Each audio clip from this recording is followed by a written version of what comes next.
Here's pre-calc. It's the lecture for 3-102. It's the lecture for 3.2.2.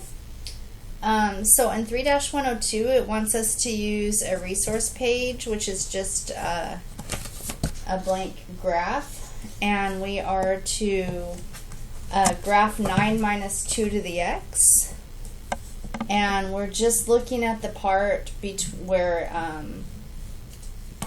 x is in between 1 and 3. So what I did is, you might not remember exactly how that looks. So I just plugged some numbers in. Like if I plug in 1 for x, then I've got 9 minus 2 to the 1 is 2. 9 minus 2 made 7. And then 2 squared is 4, so 9 minus 4, that gave me 5. And then 2 cubed is 8, and 9 minus 8 is 1. So I grabbed these 3 points, and I just plotted them. 1, 2, 3. I felt a little unsure of myself, so I have an app on my phone, a Desmos app. So I just typed it into Desmos, and I typed in, to get these lines, these x lines, I typed in x equals 1 and x equals 3. So I feel good about my graph. Don't worry about this part over here. That's for the next problem. So it says to graph it on my page, so that was letter A, so I did that. Letter B says, with your team, discuss how to get the area, how to approximate the area of F between 1 and 3. So how can I get the area? And let's do it with this. Remember, the area under the curve, that's our new idea that we're learning. I want the shaded area, so you guys were going to think about ways. I think the way that comes into my mind that seems pretty simple to me is just count the boxes. Maybe it's not that simple though, because I see the boxes are halves. What if I count a whole box like a square box?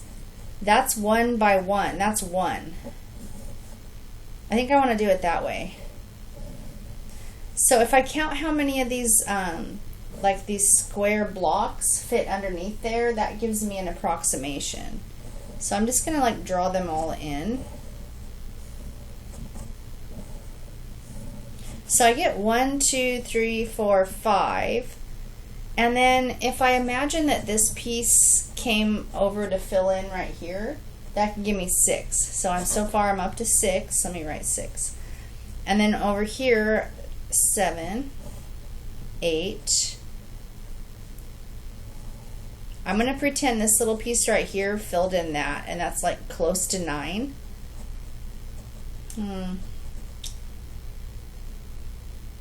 I don't know, maybe 9.5. So you guys would probably be talking about that in your teams. Like how close do you want to get? It's somewhere, I'd say it's between 9 and 10. I'm just going to write between 9 and 10. Maybe I want to say 9.5 to be safe. And so you could probably imagine, if you would have done this in class, that by counting smaller little squares, you can get a lot more accurate. But I'm just, I'm trying to make a video here, so I've got not that much time. So, but that's a strategy. It's just counting the little squares. There's other strategies too, right? You could have made maybe some bigger shapes, and then you could have gone length. Like you can make rectangles, and you could even make approximate triangles, because we know how to find areas of those things.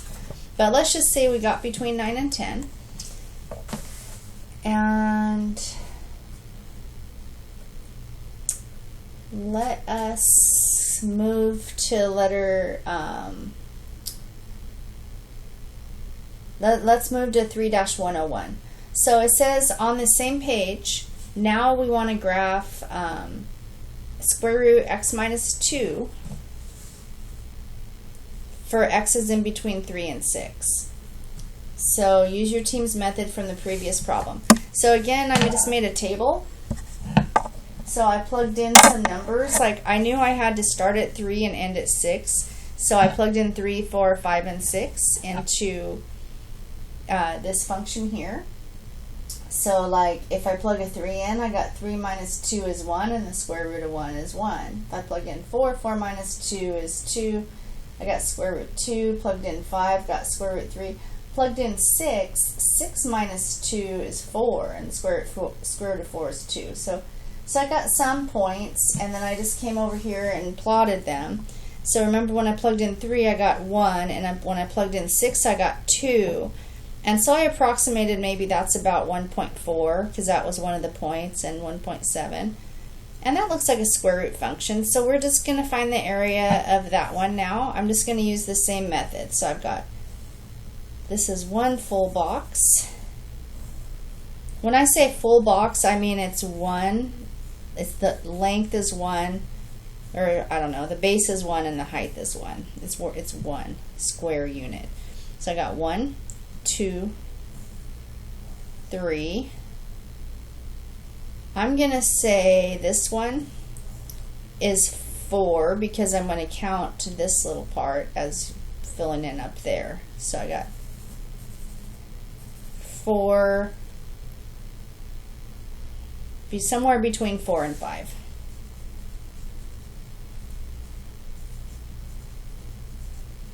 And you know you can get much closer by just giving it more of your time. Okay, so why are we doing this? Well, it says 3-104. Here, let me show you 3-104. It says, now we've got a piecewise function. And so it says, use your work from the previous 2 problems to approximate the area of h, because now notice these are the same 2 functions. The area of h when x is in between 1 and 6. Well, luckily that's the same exact thing that we just calculated. So it should make sense to you that we can just add these together. So since this was between 9 and 10 and that was between 4 and a 5, and I have to add them together, I'll just say this was 9.5, and I'll say this was 4.5.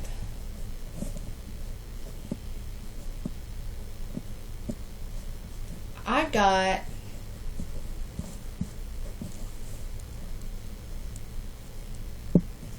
got approximately 14 square units, and so maybe that seems like you can't really tell why they would have you do something like that, but it gets you used to the idea of, we want to find, like when we're in calculus, we might want to know what the area under a curve is, and the curve might not be something that we already have an area formula for. Like it might be something very, well, curvy that isn't a square or a rectangle or a triangle or something we have a way to find the area of.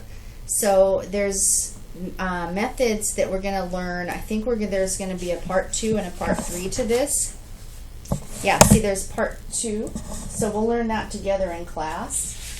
And then there's going to be maybe a part 3. So we're going to spend 3 lessons kind of learning this concept. It's a calculus concept about area under the curve. Okay, so this was just your intro to give you the idea that we might want to know, this shaded area under the curve.